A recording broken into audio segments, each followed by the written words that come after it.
십자가의 묵시록.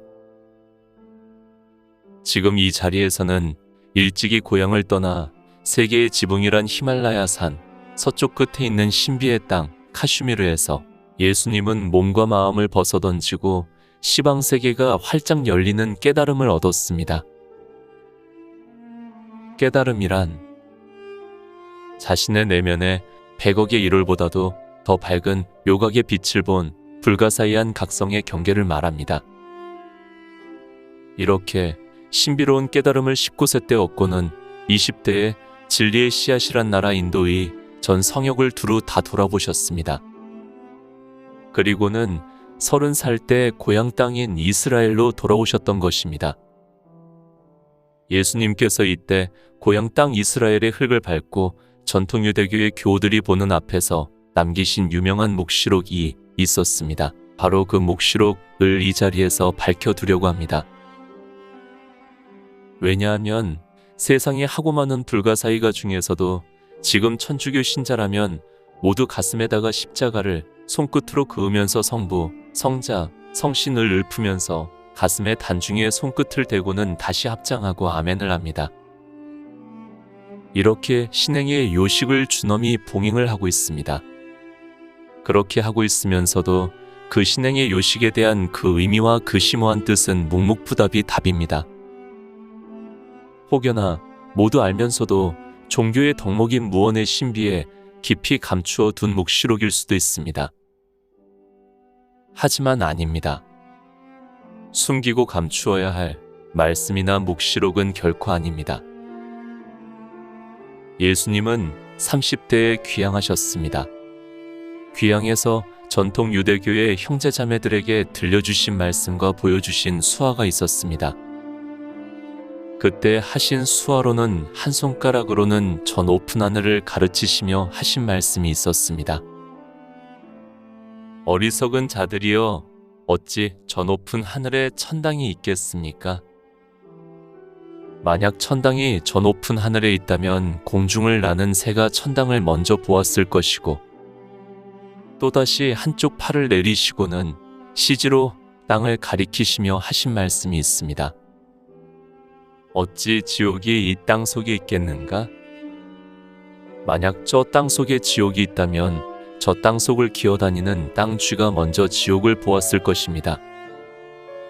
그리고 또 한 손가락으로 예수님 가슴의 좌우를 지적하시고 하신 말씀이 있습니다. 어리석은 자들이여, 어찌 신이 이쪽 저쪽에 있겠습니까?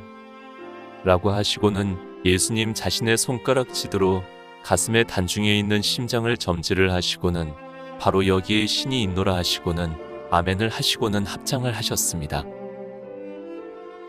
바로 이 말씀과 수화를 간명하게 요식화를 해놓았습니다. 그것이 지금도 신행자들이 가슴에다가 십자가를 긋고 가슴에 단중을 짚고는 합장을 하며 아멘을 하는 전통요식입니다. 곧 이것이 예수님께서 귀향하셔서 전통 유대교의 동포들에게 보이고 들려주신 초전법륜의 묵시록입니다. 아멘이란 말씀도 우리말로는 참나의 주님이란 뜻입니다. 누구나 자기 자신의 몸 안에 깨어있는 각성이 있다란 뜻으로 성부, 성자, 성신이라 하셨습니다. 그런데 큰 문제는 지금도 천주교의 성직자와 신행자들은 예수님의 수화의 묵시록을 그대로 시행을 하고 있으면서도 그 뜻은 전혀 모르고 있다는 사실입니다. 저 예수님의 묵시록을 신행자들이 요식화해 놓았습니다. 우선 자신들의 미간인 인당을 점지를 하면서 성부라 하고 하복의 단전을 점지를 하고는 성자라 하며 가슴의 좌우를 점지를 하고는 마침내 가슴의 단중을 점지를 하고는 반드시 합장을 하고 아멘을 합니다. 이렇게 주문처럼 외우는 아멘의 무량이는 나의 하나님은 바로 여기에란 뜻입니다. 아, 보라 귀향의 첫 메시지를. 이렇게 수화로 보이신 예수님의 저 높고 깊고 넓고 심원한 묵시록은 다름 아닌 천당도 지옥도 신도 다 여기 내 마음 안에 다 있노란 뜻이 아니겠습니까? 필자가 예수님의 묵시록을 이렇게까지 밝힐 수가 있는 것은 다 불가사의한 영험이 있었기 때문입니다. 소생은 20대에 예수님을 직접 친견하였습니다. 지금의 부산 구봉성당 자리가 되고 있습니다. 면류관이란 찬송가를 천상의 악사와 천사들이 합창하는 가운데서 예수님께서 천중천으로 면류관을 들고 직접 내려오셨습니다. 내려오셔서는 그 면류관을 소생의 등 뒤에 서서 소생의 머리 위에 다가 직접 씌워주시고는 곧 천상으로 몰입을 하셨습니다. 필설로는 형설하기 어려운 불가사의한 영험을 이때 필자는 얻었습니다. 저 천사들이 부르는 찬송가의 마지막 가사에는 내 영혼아 일어나 예수님께 경배하여라 라고 했습니다. 하지만 소생은 꼼짝도 안 하고 앉아만 있었습니다.